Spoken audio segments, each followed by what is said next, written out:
PSL talent বনাম IPL talent আমরা এই কথাটা প্রায়ই শুনি, কিন্তু তারা যেভাবে ভারতের আইপিএলের সঙ্গে ভারতের প্লেয়ারের সঙ্গে পাকিস্তানের প্লেয়ারের কম্পেয়ার করে, সেখানে আকাশ পাতাল আমরা তফাৎ দেখতে পাইতেছি।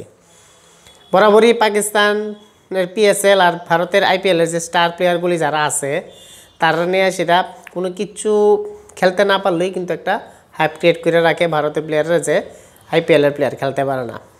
কিন্তু পাকিস্তানের দিকে যদি দেখি, পাকিস্তান এখন পর্যন্ত এতগুলি পিএসএল অর্গানাইজ করছে, তারা টিমের মধ্যে আমরা সেরকম ইমার্জিং প্লেয়ার বা ইন্টারন্যাশনাল টিমের মধ্যে সেরকম ভালো পারফরমেন্স করা প্লেয়ার কিন্তু আমরা দেখতে পাইতেছি না। এই শাহিন আফ্রিদি, নাসিম শাহ, হ্যারি শ্রফ, এই বাবর আজম, রিজওয়ান, তাছাড়া তার ভিতরে এমন কোন প্লেয়ার আছে যারা এখন পর্যন্ত ইন্টারন্যাশনাল ক্রিকেটে ভালো ছাপ ছাড়ছে, যেটা ভারতের এমন ইয়াংস্টার আছে প্রচুর, নাম কইলে অভাব নাই। প্রত্যেকটা প্লেয়ারই কিন্তু পারফরমেন্স করছে ইন্টারন্যাশনাল স্টেজের মধ্যে, এবং টি-20-র মধ্যে খেলার যে ভঙ্গি সম্পূর্ণ আলাদা। কিন্তু পাকিস্তানের ক্ষেত্রে আমরা দেখলাম সম্পূর্ণ উল্টা। অস্ট্রেলিয়ার মধ্যে গিয়ে সেটা 22 বছর পরে ওডিআই সিরিজ জিতছে। সেখানে ইয়াংস্টার যারা আসিল তারা খুব একজন বা দুজন এখানে চান্স দিচ্ছে, কিন্তু তারা ইউটিলাইজ করতে পারছে না। টি-20-র মধ্যে তো অবস্থা আরও খারাপ। যেসব প্লেয়াররা তারা চান্স দিছে বা তারা এখানে কনফিডেন্স দেখাইছে, তারা বিন্দুমাত্র পারফরমেন্স করতে পারছে না অস্ট্রেলিয়ার কন্ডিশনে। এই হচ্ছে পিসিএলের ট্যালেন্টের অবস্থা। অর্থাৎ আমরা দেখতাম যে ইন্ডিয়ার মধ্যে যখন ভারতের কোনো ইয়াং প্লেয়ার যেত কী করে পারফরমেন্স করতো, as a result border Gavaskar trophy পর্যন্ত ভারত জিততে নিয়েছে ইয়াংস কতগুলি প্লেয়ার নিয়ে এসেরা। অস্ট্রেলিয়ার মাঠে সিরিজ জিতছে, টি-20 সিরিজ জিতছে, ওডিআই সিরিজ জিতছে। তো সে জায়গার মধ্যে পাকিস্তান কী করলো, বা পাকিস্তানের পিএসএলের যে প্লেয়ারগুলি আছে তারা সেই রকম পারফরমেন্স করতে পারে না কী কারণে, যেটা বিসিসিআইয়ের বা আইপিএলের যে স্টাররা আছে তারা করতে পারে। এখানে একটি কথা হইতে পারে যেখানে কনফিডেন্স বা প্লেয়ারের নিজের কমফোর্ট জোনের বাইরের থেকে গিয়ে সেটা পারফরমেন্স করা, এটা কিন্তু আমরা ইন্ডিয়ান টিমের ক্ষেত্রে দেখতে পাই। আর্শদীপ সিং বেশি দিন হয়েছে ইন্টারন্যাশনাল ক্রিকেটে খেলতেছে, 95টি উইকেট নিয়ে নিয়েছে টি-20-র মধ্যে।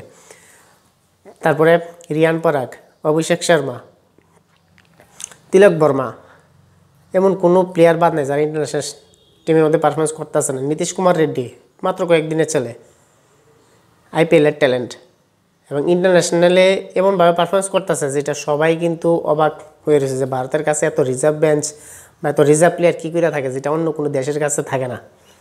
আমরা দেখলাম পাকিস্তান ক্রিকেটের মধ্যে অনেক বড় পরিবর্তন করলো, যেখানে কোচ চেঞ্জ করলো। এই নিয়ে 5টা কোচ চেঞ্জ করেছে 2024-এর মধ্যেই।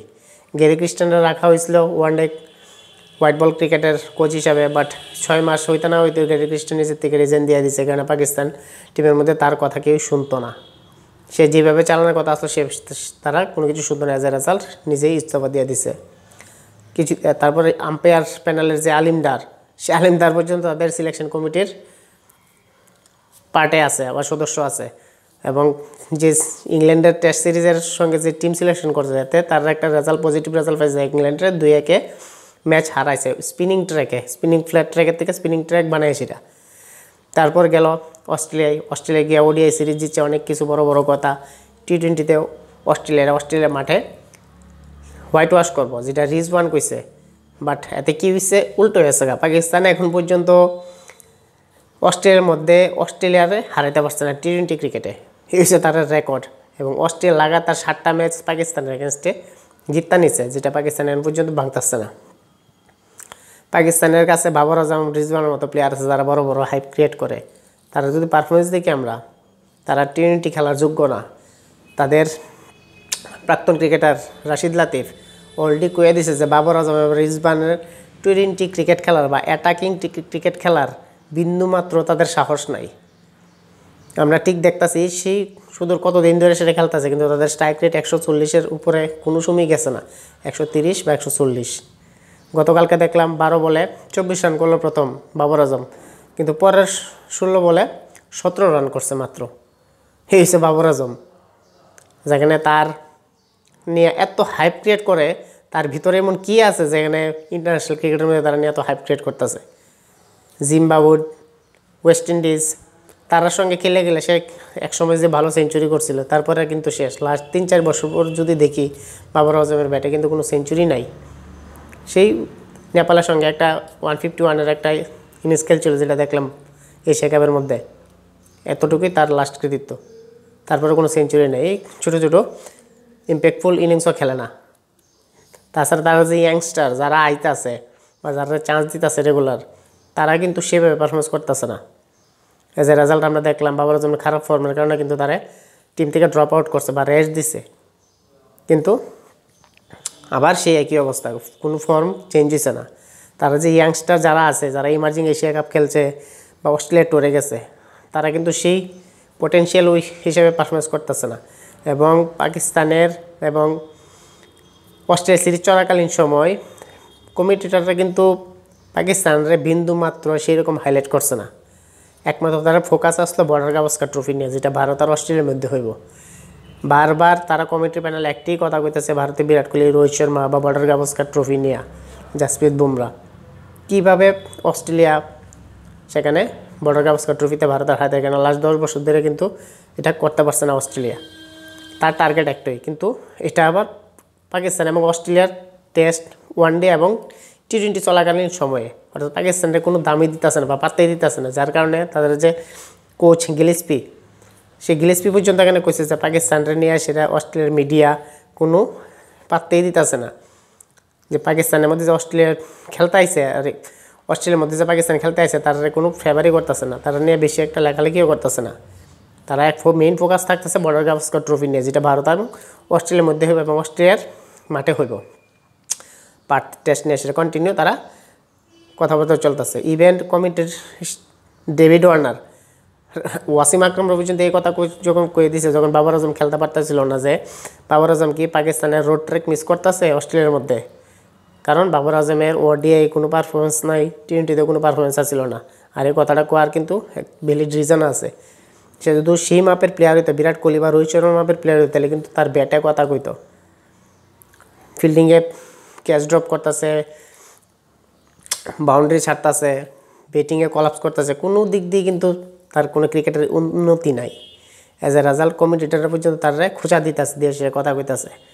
আর স্বাভাবিক, তারা ক্রিকেটের মধ্যে এত বড় একটা নাম করে রাখছে, সেই জায়গার মধ্যে যদি তারা এরকম পারফরমেন্স করে, এটা কোয়েশ্চেন মার্ক করবোই। তো যাই হোক, বাদ বাকি যে ইয়াংস্টার আছে, তো তার বলার কই, ব্যাটসম্যান কই বা উইকেট কিপার কই, কোনো প্লেয়ারই কিন্তু সেভাবে ইন্টারন্যাশনাল ক্রিকেটে ইম্প্যাক্ট দিতে পারতেছে না। বরং আমি কইতে পারি যে আফগানিস্তানের যে ক্রিকেট বেশি দিন হয়েছে না খেলতেছে এশিয়ার মধ্যে, সেই আফগানিস্তান এবং নেপাল কিন্তু ভালো ইমার্জিং করতেছে কম্পেয়ার টু পাকিস্তান এবং বাংলাদেশ।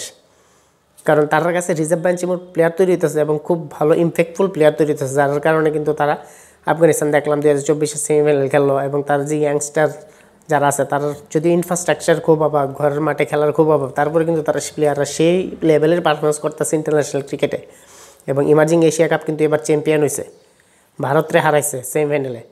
তো সেখানে আফগানিস্তান পাকিস্তান থেকে অনেক অনেক গুণ আগে আছে। এশিয়ার ক্রিকেটের কথা যদি চিন্তা করি, ভারত 1 নাম্বার, তারপরে যে আফগানিস্তান। কারণ সেইভাবে কিন্তু প্লেয়ার তারা ইমার্জিং করতে পারতেছে এবং পোটেনশিয়ালি পারফরমেন্স করতেছে, যেটা পাকিস্তান পারতেছে না বা পাকিস্তানের ইয়াং প্লেয়াররা পারতেছে না। এখানে আরেকটা কারণ হচ্ছে যে পাকিস্তানের যেখানে পলিটিক্স, তারা কয়েকদিন পর সিলেকশন কমিটি চেঞ্জ করা হয়, কোচ চেঞ্জ করা হয়। বর্তমানে আকিব জাভেদরে হোয়াইট বলের কোচ হিসেবে অন্তর্ভুক্ত করা হয়েছে জেসন গিলেস্পির জায়গায়, যে জেসন গিলেস্পি রেড বলের ক্রিকেটার কোচ আসছিল, ইন্ট্রিম কোচ বানিয়েছে এখন। তো এখন দেখা যাক তার নেতৃত্বে পাকিস্তান জিম্বাবুর টুরে যাব এবং সাউথ আফ্রিকার টুরে যাব। সেখানে গিয়ে তার ইয়াংস্টাররা কতটুকু ভালো কাজ করতে পারে বা কতটুকু ভালো পারফরমেন্স করতে পারে, এটা হচ্ছে বড় একটা প্রশ্নের ব্যাপার। কারণ পাকিস্তান ক্রিকেট বর্তমানে আস্তে আস্তে শেষ হয়ে যেতেছে এবং আর বেশি দিন নেই, এভাবে চললে অলমোস্ট শেষ হয়ে যাবো। কারণ তারা ঘরের মাটি জিততে পারতেছে না, আবার ইন্টারন্যাশনালের বাইরে গিয়ে সেটা কী জিতবো? কারণ আর 26-এর 25-এর চ্যাম্পিয়ন্স ট্রফি আইব, যেটা পাকিস্তানে তো হইতো না, এটা অলওয়েজ মোটামুটি 100% কনফার্ম। চ্যাম্পিয়ন্স ট্রফি যেখানেই হোক, সেখানে তারা কীভাবে পারফরমেন্স করবা, কী খেলা দেখাতে পারবা, কতটুকু তারা চ্যালেঞ্জ দিতে পারবে, এটি কিন্তু দেখার বিষয়। কেন বর্তমান সিচুয়েশনে কিন্তু আমরা এটি করতে পারি যে পাকিস্তানের ক্রিকেট কিন্তু সেই লেভেলের আর নাই, বরং আফগানিস্তানের টিম পাকিস্তান থেকে অনেক অনেক বেটার।